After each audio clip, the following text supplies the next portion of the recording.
Hi hello good morning, welcome back to my YouTube channel. ಇವತ್ತು ನಾವು cappuccino ಯಾವ ರೀತಿ ಮಾಡೋದು ಅಂತ ತೋರಿಸ್ಕೊಡ್ತಾ ಇದ್ದೀವಿ. ಮೊದಲು ನಾವಿಲ್ಲಿ ಒಂದು ಗ್ಲಾಸ್ ತೊಗೊಂಡು ಅದಕ್ಕೆ ಫುಲ್ ಫ್ಯಾಟ್ ಇರೋವಂತಹ ಮಿಲ್ಕ್ನ ಹಾಕಬೇಕು. ಹಾಫ್ ಗ್ಲಾಸಷ್ಟು ಫುಲ್ ಫ್ಯಾಟ್ ಇರೋ ಮಿಲ್ಕ್ನ ನಾವು ಆ್ಯಡ್ ಮಾಡ್ತಾ ಇದ್ದೀವಿ.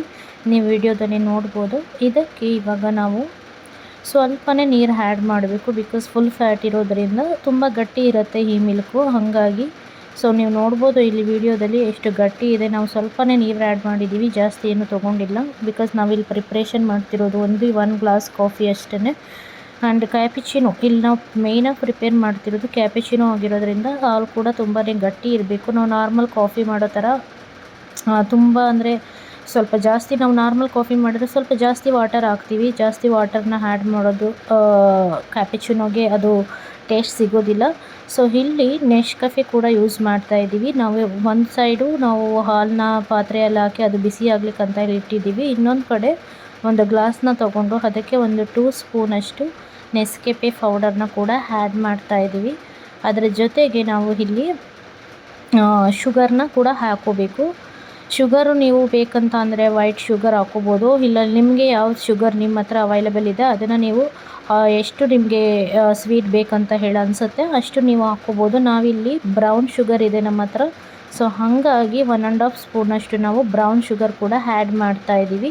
2 ಸ್ಪೂನ್ ಕಾಫಿ ಪೌಡರ್ಗೆ 1.5 ಸ್ಪೂನಷ್ಟು ನಾವು ಬ್ರೌನ್ ಶುಗರ್ನ ಆ್ಯಡ್ ಮಾಡಿದ್ದೀವಿ. ಇದನ್ನು ಮಿಕ್ಸ್ ಮಾಡಲಿಕ್ಕೆ ನಮಗೆ ಸ್ವಲ್ಪ ಹಾಲು ಬೇಕಿತ್ತು. ಸೊ ನಾವು ಆಲ್ರೆಡಿ ಹಾಲನ್ನು ಬಿಸಿ ಮಾಡಲಿಕ್ಕೆ ಇಟ್ಟಿದ್ದರಿಂದ ಅದೇ ಹಾಲನ್ನು ನಾವು ಇಲ್ಲಿ ತೊಗೊಂಡು ನೀಟಾಗಿ ಮಿಕ್ಸ್ ಮಾಡ್ತಾ ಇದ್ದೀವಿ. ಇದು ಯಾವ ರೀತಿ ಮಿಕ್ಸ್ ಆಗಬೇಕಂದ್ರೆ ನೀವು ವಿಡಿಯೋದಲ್ಲಿ ನೋಡ್ಬೋದು. ಇದು ತುಂಬ ಕ್ರೀಮಿ ಪೇಸ್ಟ್ ಆಗಬೇಕು, ಅಲ್ಲಿವರೆಗೂ ಕೂಡ ನೀವು ಮಿಕ್ಸ್ ಮಾಡಬೇಕು. ನೋಡ್ಬೋದು ನೀವಿಲ್ಲಿ ಯಾವ ರೀತಿ ಕ್ರೀಮಿ ಥರ ಆಗಿದೆ. ಸೊ ಈ ರೀತಿ ಒಂದು ಕ್ರೀಮ್ ಥರ ಅದು ಕಾಫಿ ಪೌಡರ್ ಎಲ್ಲ ನೀಟಾಗಿ ಕ್ರೀಮ್ ಥರ ಆದ ನಂತರ ನೀವು ಈ ಕಡೆ ನೋಡ್ಬೋದು, ನೀವು ಆಲ್ರೆಡಿ ಹಾಲು ಬಿಸಿಯಾಗಿದೆ. ಇವಾಗ ರಶ್ಮಿ ಕೂಡ ಇಲ್ಲಿ ಅವ್ರ ಹಸ್ಬೆಂಡ್ನ ನೆನಪು ಮಾಡ್ಕೊಳ್ತಾ ಇದ್ದಾಳೆ ಪಾಪ ಇವಾಗ. ಸೊ ನಾನು ಜಸ್ಟ್ ಕೇಳ್ತಾ ಇದ್ದರೆ ಹಸ್ಬೆಂಡ್ ನೆನಪಾಗ್ತಿದೆಯಾ ಅಂತ ಹೇಳಿದ್ರೆ ಅವ್ರು ಹೇಳ್ತಿದ್ದಾರೆ ಹಸ್ಬೆಂಡಿಗೆ ನಾನು ಕಾಫಿ ಕೂಡ ಮಾಡಿಲ್ಲ, ಫಸ್ಟ್ ಟೈಮ್ ಇದು ಅಂತ ಹೇಳಿಬಿಟ್ಟು. ಸೊ ನೆಕ್ಸ್ಟ್ ನಾವಿವಾಗ ಜಸ್ಟ್ ರಶ್ಮಿ ಒಂದು ನಾವು ಕ್ರೀಮ್ ಏನು ರೆಡಿ ಮಾಡಿದ್ವಿ ಆ ಕ್ರೀಮನ್ನು ಆ ಸೈಡೆಲ್ಲ ನೀಟಾಗಿ ಒಂದು ಸ್ವಲ್ಪ ಹಾಕಿಬಿಟ್ಟು ಡೆಕೋರೇಷನ್ ಥರ ಮಾಡ್ಕೊಂಡಿದ್ದಾರೆ. ಹಾಗೆಯೇ 1 ಸ್ಪೂನಷ್ಟು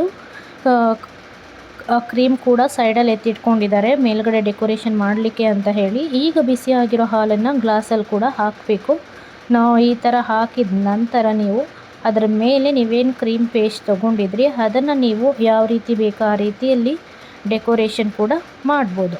ಸೊ ಇಲ್ಲಿ ಅವರು ಹಾರ್ಟ್ನ ಕೂಡ ಡಿಸೈನಾಗಿ ಬರಿತಾ ಇದ್ದಾರೆ. ಹಾರ್ಟ್ ಬರೆದಾದ ನಂತರ ಅವ್ರಿಗೆ ಗೊತ್ತಾಯಿತು ಇದು ನಾನು ಕುಡಿತಾ ಇರೋದ್ರಿಂದ ಅವ್ರಿಗೆ ಸ್ವಲ್ಪ ನನ್ನ ಮೇಲೆ ಕೋಪ ಜಾಸ್ತಿ. ಹಾಗಾಗಿ ಅವರು ಹಾರ್ಟ್ ಇಲ್ಲ ಏನಿಲ್ಲ, ಲವ್ ಇಲ್ಲ ಏನಿಲ್ಲ ಅಂತ ಹೇಳಿ ಕೊನೆಗೆ ಹಾರ್ಟನ್ನು ತೊಗೊಂಡೋಗಿ ಈ ರೀತಿ ಡಿಸೈನ್ ಮಾಡಿ ಡೆಕೋರೇಷನ್ ಮಾಡಿ ಇಟ್ಟಿದ್ದಾರೆ. ಸೊ ಫೈನಲಿ ಎನಿವೇಸ್ ಕಾಫಿ ಅಂತೂ ರೆಡಿ ಆಯಿತು.